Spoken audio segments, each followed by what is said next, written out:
The chamber was enormous beyond comprehension. Ambassador Marcus Webb stood at its center, suspended in a gravity field that held him 3 meters above the crystalline floor. Around him, rising in concentric circles that stretched upward for what seemed like kilometers, sat the representatives of the Galactic Council. Thousands of them. Species from every corner of known space, their forms ranging from the vaguely humanoid to the utterly incomprehensible. Marcus kept his breathing steady. He had prepared for this moment for 3 years, ever since Earth had been granted provisional membership in the Council. He knew what was coming. The entire human delegation knew.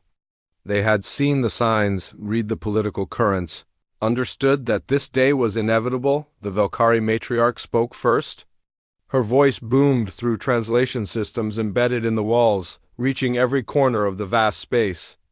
She was massive, nearly 4 meters tall, with 6 luminous eyes that glowed with barely contained anger.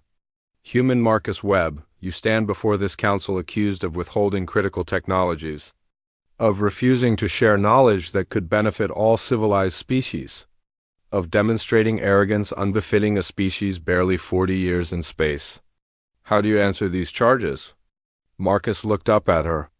His voice, when he spoke, was quiet, almost conversational.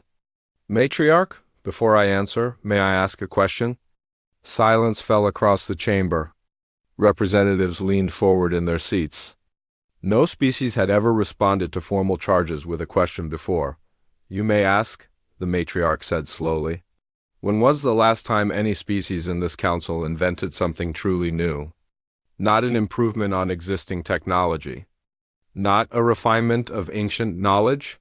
Something genuinely novel that changed how you see the universe. The silence deepened. It was not the silence of contemplation but of offense. A new voice spoke. High Chancellor Brecken of the Mordillian Empire, his insectoid form clicking and chittering as he moved. We have perfected our technologies over thousands of years. We see no need for constant change like you restless humans seem to require. Exactly, Marcus said softly. You've perfected. You've refined. You've maintained. But you haven't created. Not in living memory. Not in recorded history. You've been coasting on the innovations of your ancestors for so long that you've forgotten what innovation actually feels like. The matriarch's eyes flared brighter. You dare suggest that elder species, civilizations millions of years old, have nothing to teach a species that only left its homeworld 4 decades ago? I suggest, Marcus replied, still speaking in that same quiet tone, that age and wisdom are not the same thing. That longevity and relevance are not equivalent. That you've lived so long in comfortable stagnation that you've mistaken it for enlightenment. The chamber erupted. Shouts in hundreds of languages crashed against the dome overhead. The gravity field holding Marcus trembled with the force of collective rage. Marcus waited. He was good at waiting. Humanity had learned patience over millennia of struggle and survival. They could afford to let the council exhaust itself with anger. Finally, the matriarch raised one massive hand. Silence returned, though it seethed with hostility. You will surrender your research, she declared. You will open your laboratories to council oversight. You will share every innovation, every discovery, every technological advancement. This is not negotiable. And if we refuse? Marcus asked. Then we will take them by force. Your world is one. We are thousands. Your ships are primitive. Our fleets span galaxies. You have no choice, human. For the first time since entering the chamber, Marcus smiled. It was not a pleasant expression. It was the smile of someone holding cards no one else knew existed. You assume we need you, he said. That we came to this council because we were dependent on your guidance, your protection, your wisdom? You're wrong. We came because we hoped to be part of something greater than ourselves. We wanted to contribute, to learn, to grow together. He looked around the chamber, making eye contact with as many representatives as possible. But what we found was a civilization that stopped growing long ago. Species so convinced of their superiority that they couldn't recognize a gift when it was offered freely. We shared our medical advances and you claimed we were hiding the real breakthroughs. We improved your transit networks and you accused us of implanting backdoors. We asked to be partners and you treated us as servants. The matriarch leaned forward in her massive seat. You will comply with council demands or face the consequences. No, Marcus said simply. We won't. He touched a device on his wrist. Every screen in the chamber flickered, then went dark. When they returned, text scrolled across every surface in every language. Earth diplomatic networks, terminated human research databases, encrypted trade agreements, void technology sharing, ceased humanity's participation in Galactic Council. Concluded. The matriarch stood, her full height making her seem like a living mountain. This is an act of war. No, Marcus said, his voice still maddeningly calm. This is goodbye. The gravity field released him. His feet touched the floor. He began walking toward the main exit, his footsteps echoing in the suddenly silent chamber. Guards! Chancellor Brecken shrieked. Stop him! 20 guards from 6 different species moved to intercept Marcus.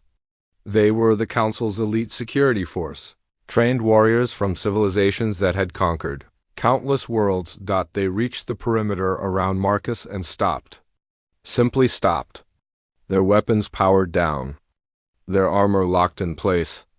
They stood frozen, their expressions shifting from confidence to confusion to fear. Marcus continued walking. He did not hurry. He did not look back. What have you done? The matriarch's voice had lost its commanding edge. Now it carried something else, uncertainty. Marcus paused at the doorway. He turned, one hand resting on the frame. We built better security than you realized. Better systems than you understood. Better contingencies than you imagined. For 40 years, we've been integrating our technology into every aspect of Council operations. You thought we were contributing. We were. But we were also preparing for this exact moment. You'll regret this, a representative from the Luminous Collective pulsed, their energy form flickering with threat. The galaxy is dangerous. You need our protection. We crossed oceans in wooden boats because we wondered what was on the other side. We split atoms because we wanted to understand the universe. We reached our moon because it was there. We don't need protection, Collective. We never did. We wanted community. You offered tyranny instead. Behind him, every human in the chamber stood. Scientists, engineers, medical staff, teachers, all the humans who had been working throughout Council space for 4 decades. They moved toward the exit in perfect, silent unity, 3,000 humans walking away without anger, without violence. Without a backward glance, the door sealed behind the last one. The matriarch began to laugh. It was a harsh, bitter sound. Let them go. They're nothing without us. In a year, they'll come crawling back, begging for readmission. And when they do, the terms will be far less generous. But in the back of the chamber, an old observer named Karin watched the sealed door with growing dread. He had studied humans longer than most. He had seen this pattern before in Earth's history. Humans didn't fight when they were angry. They fought when they were done, and he had just watched humanity decide they were done with the Galactic Council. Karin quietly left his seat and began making arrangements to move his assets far from Council space.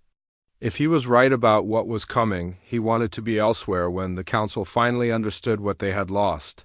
18 days after, Ambassador Marcus Webb walked out of the Grand Chamber. The problems began. They started small, almost invisible. A medical facility on Velcara Prime reported equipment malfunctions. Transit schedules that had run perfectly for decades showed delays. Communication relays across 4 sectors experienced random failures. In the Council's central administrative tower, junior analyst Nira stared at her data screen with growing alarm. She had been assigned to catalog human contributions to Council infrastructure. It should have been a simple task, completed in a few hours. She had been working for 3 days straight, and the list kept growing. The Galactic Transit Network, the massive system of jump gates connecting civilized space, relied on synchronization algorithms humans had contributed 9 years ago. Before that, Coordinating jumps between gates required enormous computational power and still resulted in frequent miscalculations.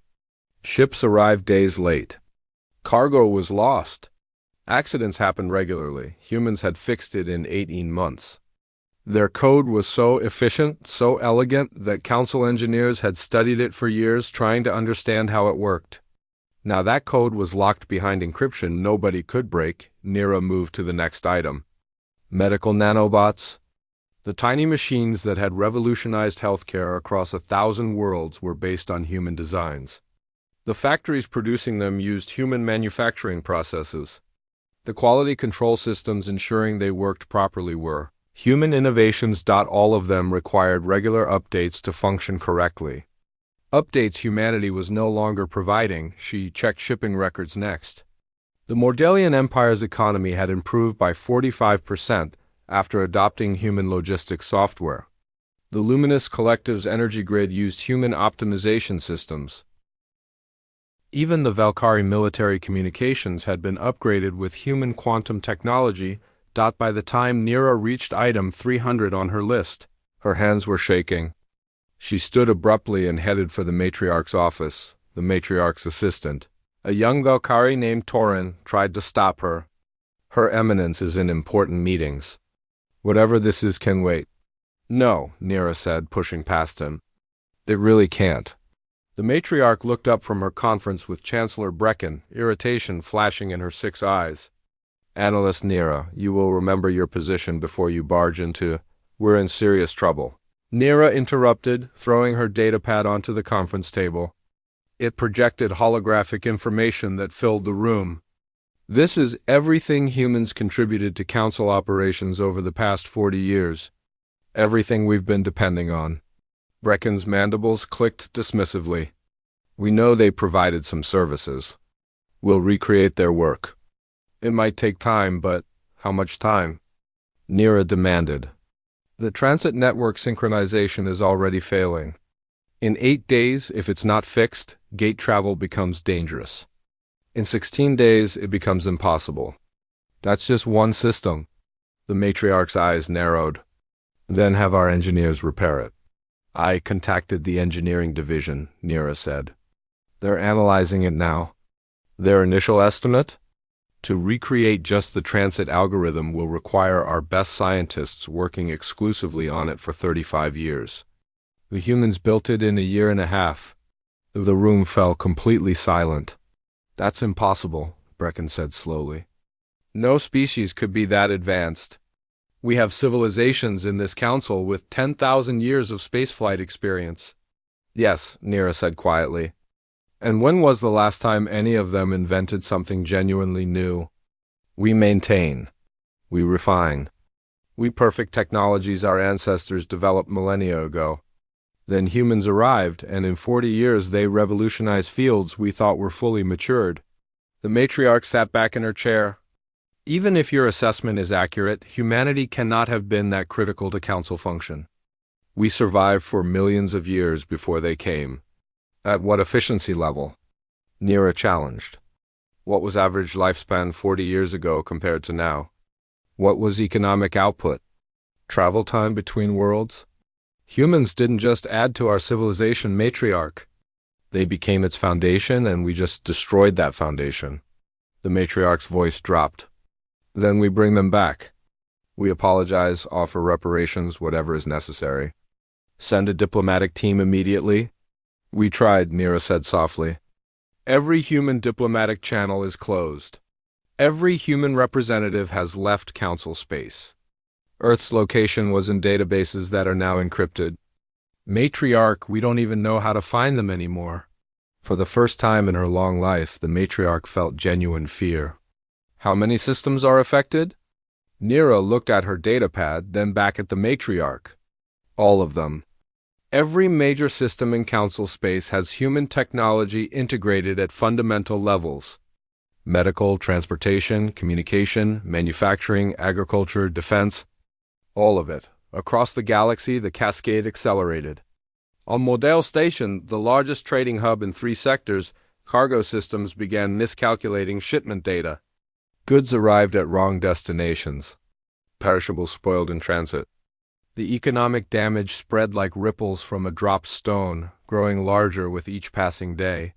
On the medical moon orbiting Valkara Prime, surgical precision tools started showing errors. Diagnostic equipment threw false readings. The mortality rate, which had dropped to almost zero after human medical innovations, began climbing again. Slowly at first, then faster. In the outer reaches, colony worlds that depended on human-designed life support systems sent desperate messages. Their atmospheric processes were failing. Water purification was breaking down. Evacuation procedures were being initiated, but there weren't enough ships to move everyone in time.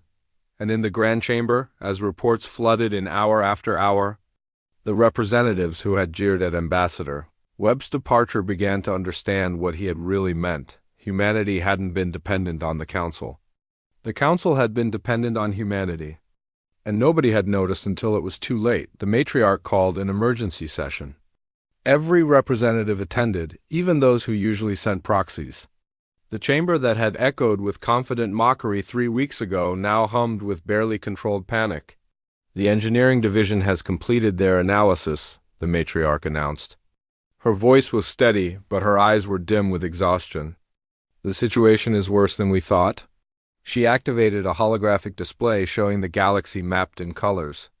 Green for stable systems, yellow for declining, red for critical failure. There was almost no green visible? How did this happen? A representative from the Altarian Communion asked, her voice breaking. How did one species become so essential so quickly? Because we let them, came a voice from the upper galleries. Korin, the old observer, descended to speak. Because they solved problems we'd lived with so long we'd forgotten they were problems. Because they asked nothing in return except to be treated as equals, and we failed even that simple test. Chancellor Brecken stood, his plates clicking nervously. Can we reverse engineer their systems? The matriarch gestured to someone waiting at the chamber's edge. Chief Engineer Luis Rodriguez approached. He was human, one of the last to leave, staying behind to prevent catastrophic system failures. The Council had offered him an enormous contract to return as a consultant. He had accepted, but at a price nobody had expected to pay. Reverse engineering is possible, Luis said. But understand what you're asking? Human innovations weren't just better solutions. They represented completely different ways of thinking about problems.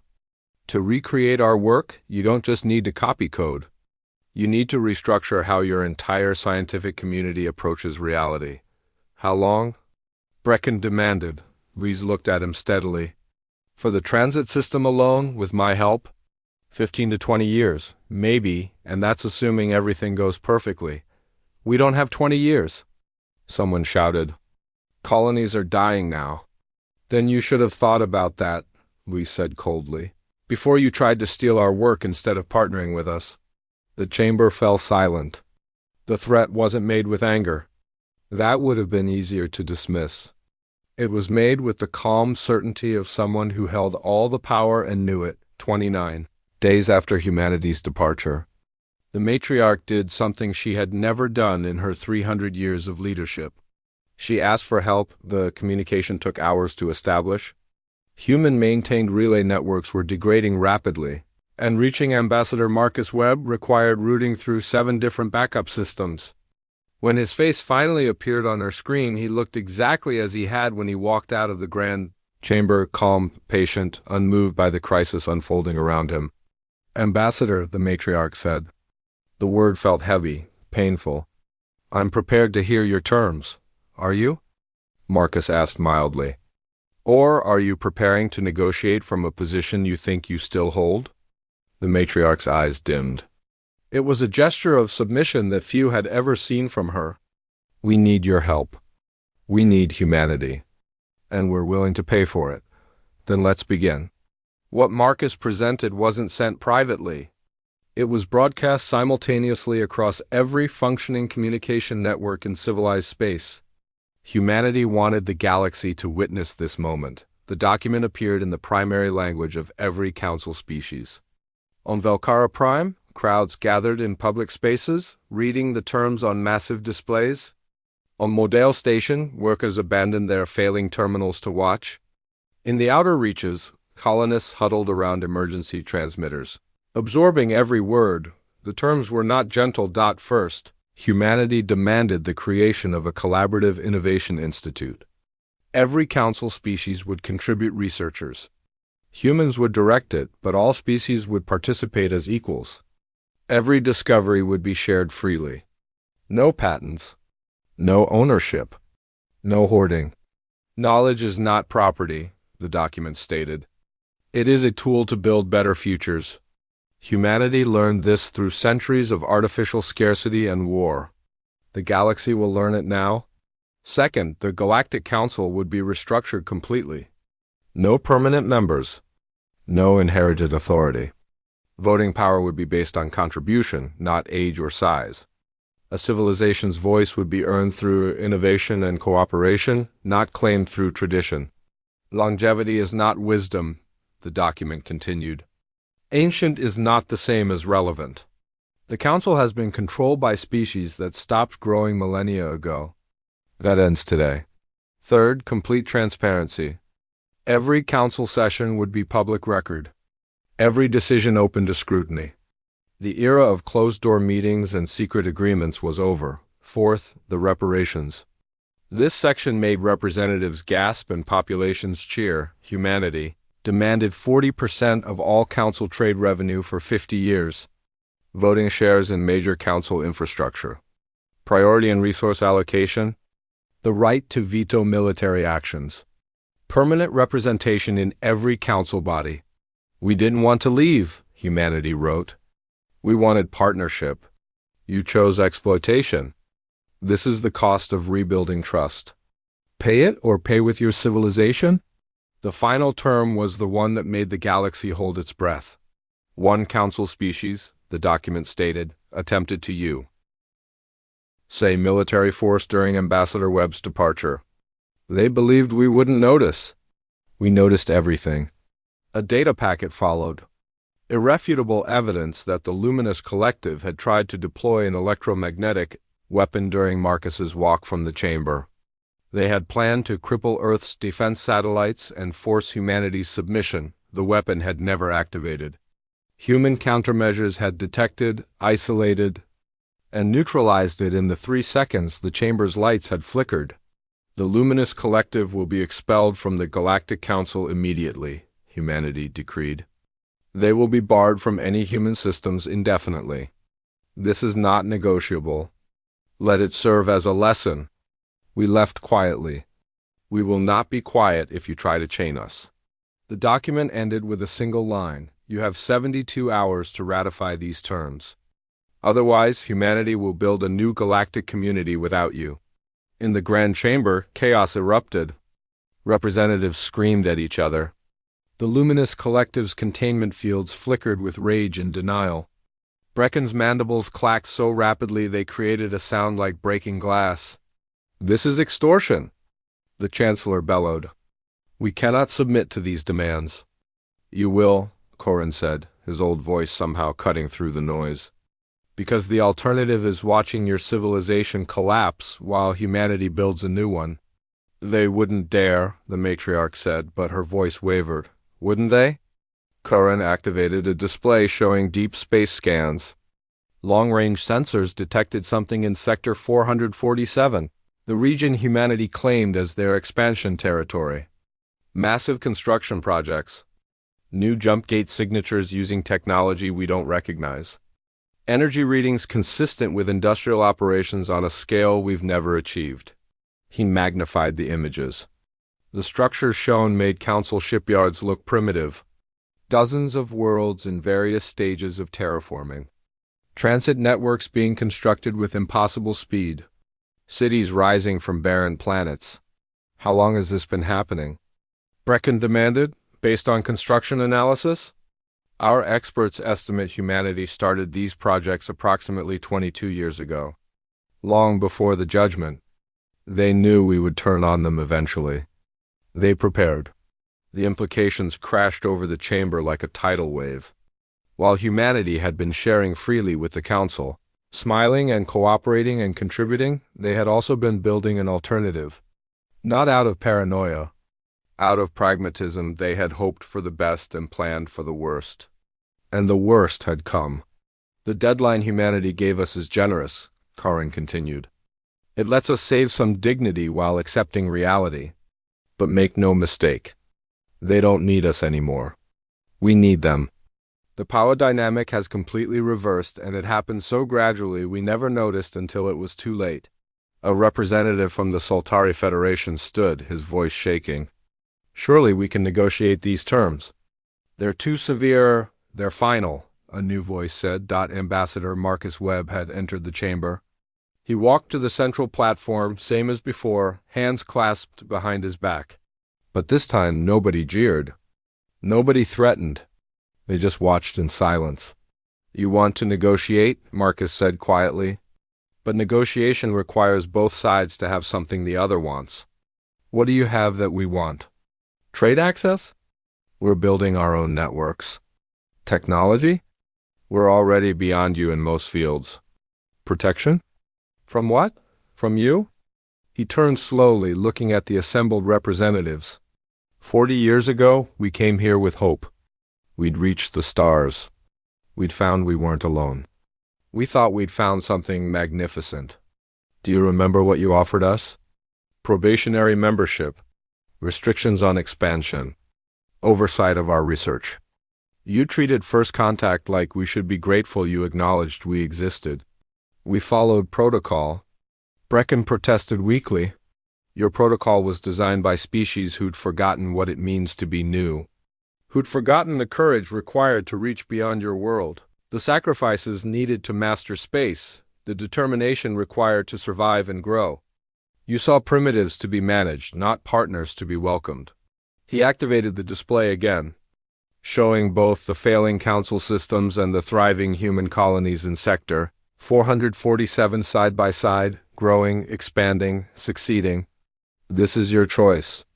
Join us in building something better, under terms that acknowledge our worth. Or cling to your pride and watch us leave you behind? Not quietly this time. We'll take every species willing to embrace change. And the Council will become a historical footnote.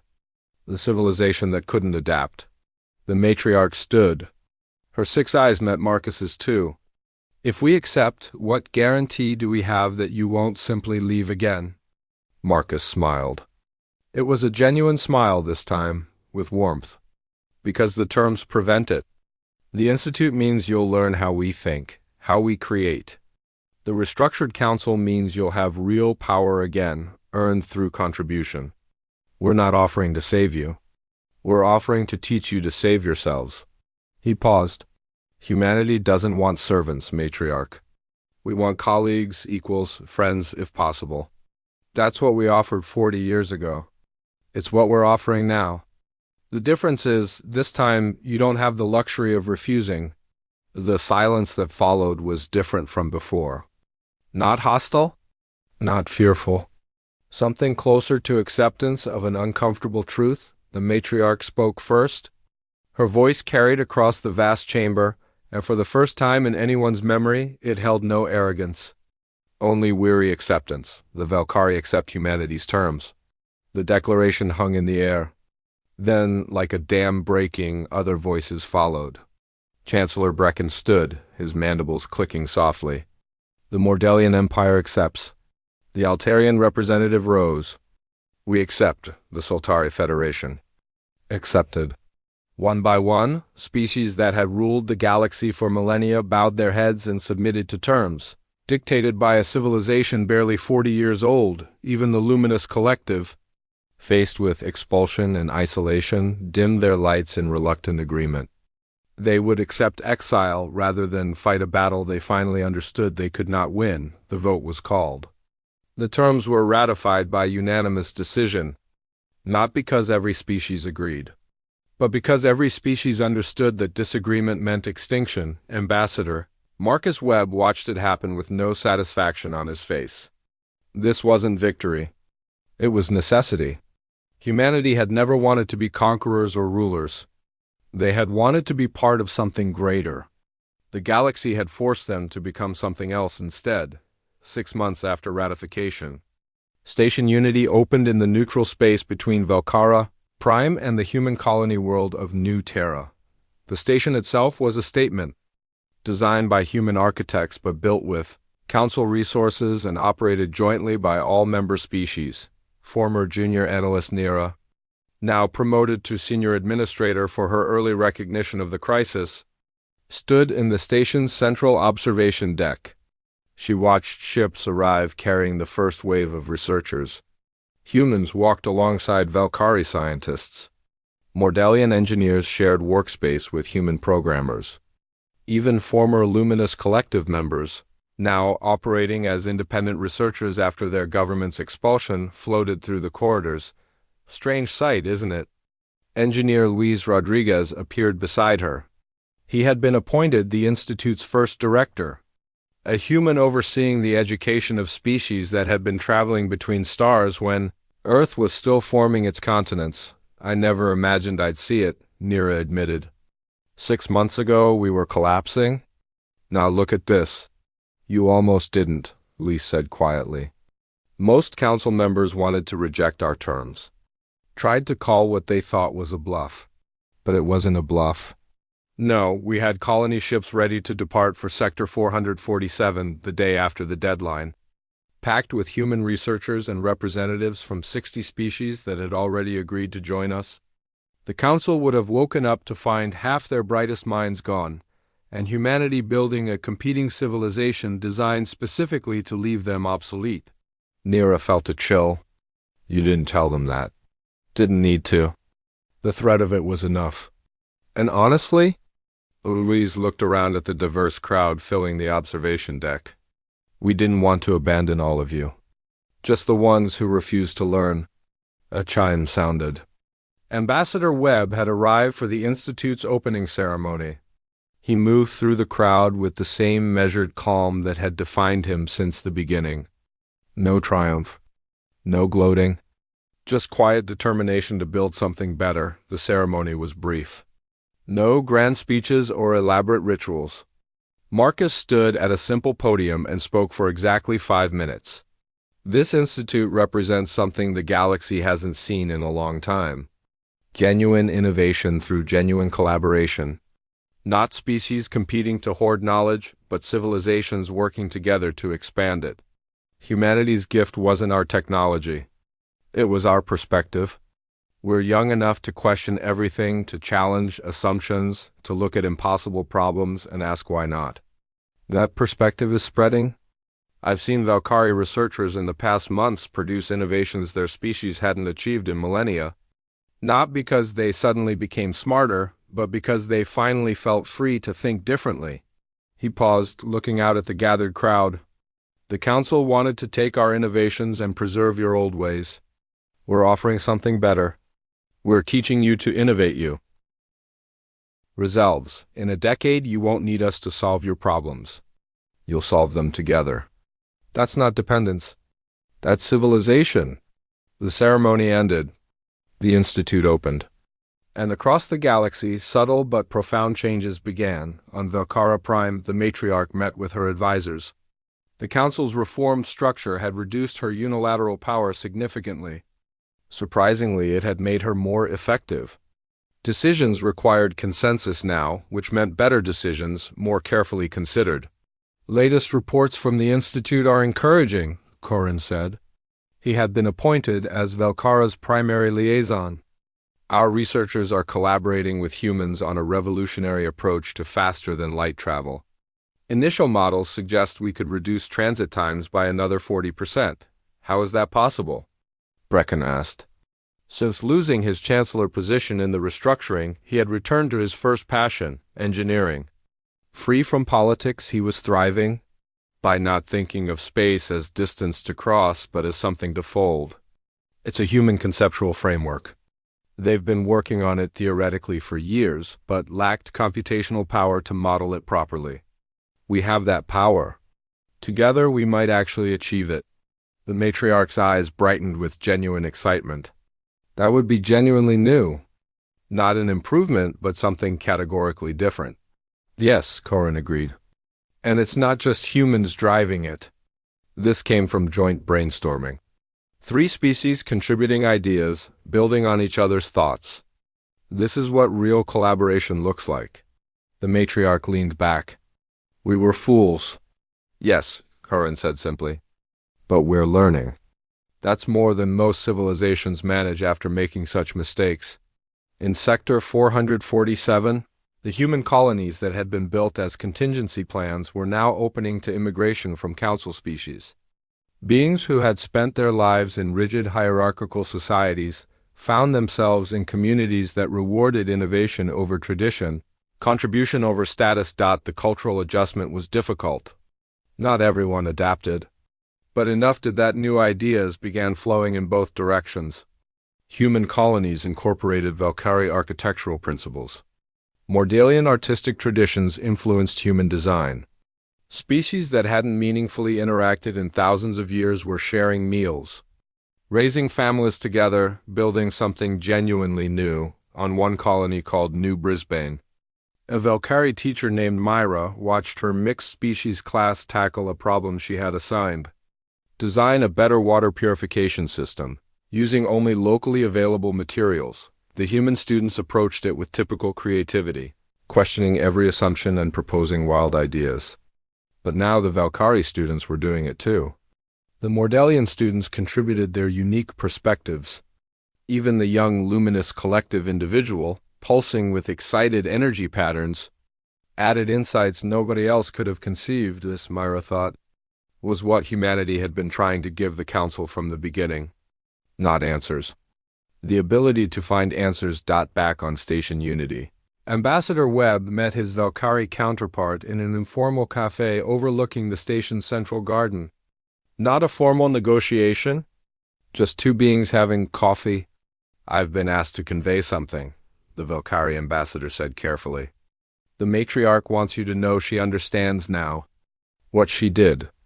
What the Council did. She's sorry. Marcus nodded slowly. What are you sorry for? For not seeing it sooner? For letting pride blind us? For treating you as tools instead of people? For requiring you to leave before we could appreciate what you offered? Apology accepted, Marcus said simply. We've all been young and stupid. Humanity just happens to be young enough to remember it clearly. They sat in comfortable silence, watching beings from dozens of species move through the garden below. Then the Valkyrie ambassador asked the question that had haunted him since the terms were announced. What would you have done if we'd refused? If the Council had rejected everything? Marcus's expression didn't change, but something flickered in his eyes. Something ancient and cold. We would have left. Truly left. Taken every species willing to come and built something better. Would have taken centuries, but we would have succeeded. Eventually we would have returned, found the Council collapsed, picked through the ruins for anything useful, and moved on. The ambassador felt ice in his veins. You're serious? Completely. Humanity doesn't make threats we won't follow through on. Marcus sipped his coffee. But we also don't hold grudges unnecessarily. You learned. You changed. That's enough. 2 years had passed since humanity's terms were ratified. The Galactic Council looked nothing like it had before. The Grand Chamber still stood, but its purpose had fundamentally changed. Where once it had been a place of pronouncements from ancient powers, it had become a forum for genuine debate and collaboration. Ambassador Marcus Webb stood in that same chamber now. But the atmosphere was completely different. Representatives actually listened to each other. Ideas were evaluated on merit rather than the age of the species proposing them. Young civilizations spoke with confidence. Ancient ones asked questions instead of issuing commands. The change was remarkable. And it was spreading. A young Mordalian engineer named Crix approached the speaking platform. She was barely 20 cycles old, from a species that had traditionally valued age above all else. Yet here she stood, about to present research that could revolutionize energy production across the galaxy. The breakthrough came from collaboration. Crix explained, her mandibles clicking with excitement. Human theoretical physics, Valkyrie computational modeling, and Mordalian materials science. No single species could have achieved this alone. Together, we've developed a fusion reactor that's 30% more efficient than anything in current use and produces zero waste. The chamber erupted in genuine applause. Not the polite acknowledgement of old, but real enthusiasm for innovation. Marcus watched from his seat and allowed himself a small smile. This was what humanity had wanted from the beginning.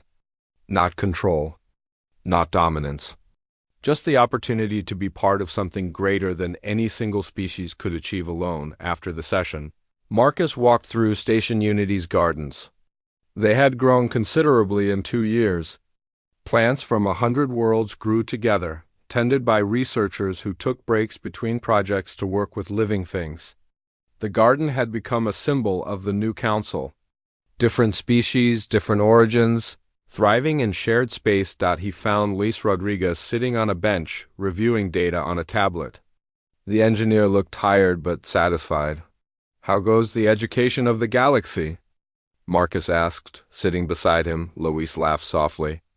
"Better than expected. We've got Valkyrie students proposing theories that challenge fundamental assumptions in their own species' physics. Mordelians questioning their traditional engineering approaches.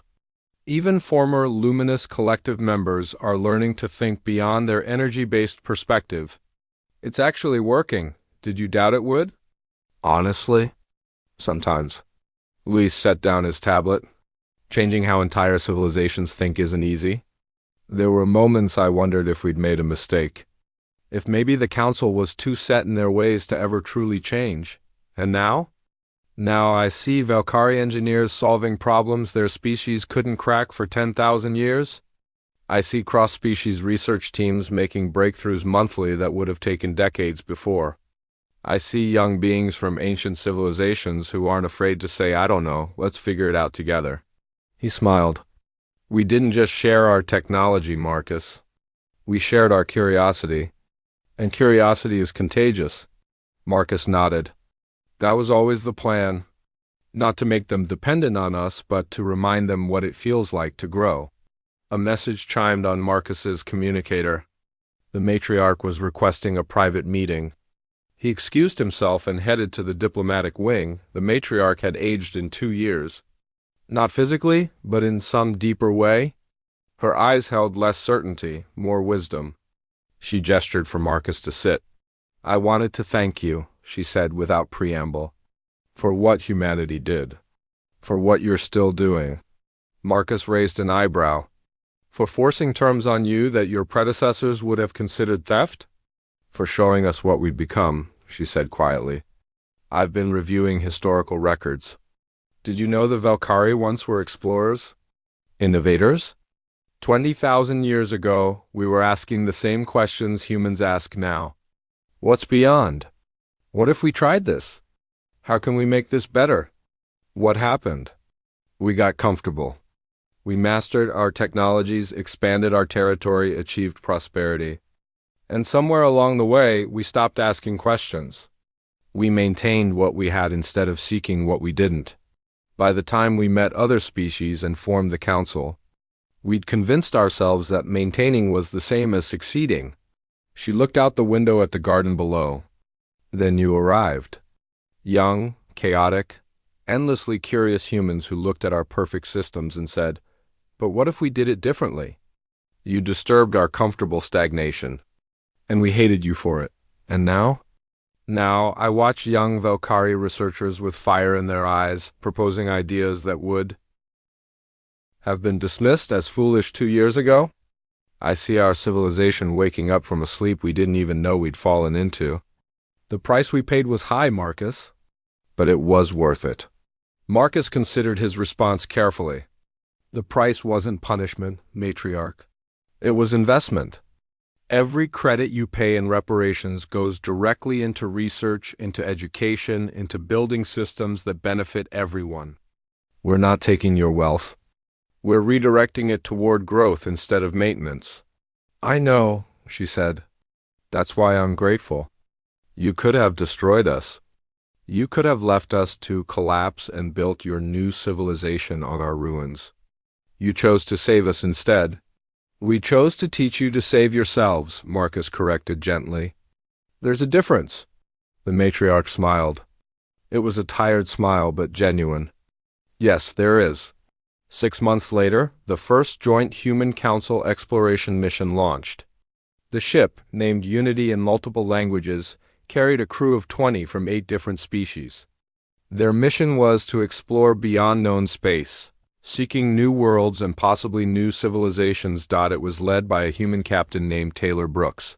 But every major decision required crew consensus. No single species commanded. They were truly equal. As the ship departed, billions across the galaxy watched. For the first time in recorded history, multiple civilizations were working together not out of obligation or treaties, but because they wanted to.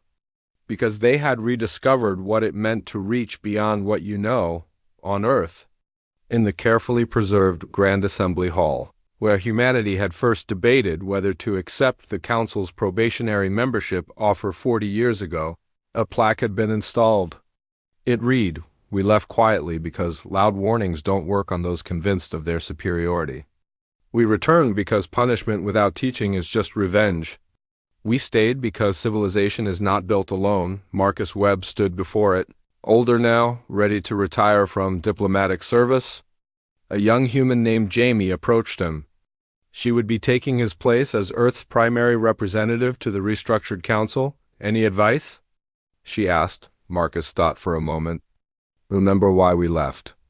Not to punish them, but because we refused to be less than we were. Remember why we returned. Not because we needed them, but because isolation helps no one. And remember why we stay. Because the future belongs to those willing to build it together. That's it? That's everything. He smiled. Oh, and one more thing. Stay curious. The moment we stop asking questions, we become what the council was. And if that happens, I hope whatever young species comes along next has the courage to shake us awake the way we did to them. Jamie nodded seriously. Then she asked, "Do you think it will last? This new council, this collaboration?" Marcus looked out at Earth's blue oceans and green continents, the world that had sent explorers across impossible distances just to see what was there. Nothing lasts forever. Civilizations rise and fall. Alliances shift. But ideas? Ideas endure. We've given the galaxy back its curiosity. That's a seed that, once planted, is very hard to kill. He turned to leave, then paused. Besides, we're still building in Sector 447, still expanding, still preparing. If the Council forgets these lessons in a few centuries, we'll be ready to remind them again. Quietly at first, loudly if necessary. Jamie smiled. I hope it doesn't come to that. So do I, Marcus said. But hope is not a strategy. Preparation is. That's another thing humanity learned the hard way. Across the galaxy, in the Collaborative Innovation Institute, in mixed species colonies, in council chambers and research labs and exploration vessels, the change continued. Species that had stagnated for millennia were growing again. Not because humans forced them to, but because humans reminded them they could. Ancient civilizations were learning to be young again. Not in years, but in spirit, in curiosity, in the willingness to look at the universe and ask, what if? The Galactic Council had tried to chain humanity, to control them, to steal from them. They had failed. But in failing, they had learned something far more valuable than any technology humanity could have given them. They learned that civilization is not about maintaining what you have. It's about constantly reaching for what you don't. It's about partnership, not hierarchy. It's about growing together instead of standing still alone. Humanity had left quietly, taking their innovations with them. Not out of spite, but as a lesson. The galaxy had paid the price for that lesson in failing systems and economic collapse and lives, lost because of pride and arrogance, but they had learned. And learning, even painful learning, is always better than remaining ignorant. The future was uncertain. It always is. But for the first time in millions of years, the Galactic Council faced that uncertainty not with fear, but with curiosity, and somewhere, on a small blue world that had sent wooden ships across oceans and metal ships across space. Humanity watched and waited and hoped, because hope, combined with preparation, is the foundation of every great civilization. The galaxy was finally learning that lesson, and this time they would not forget.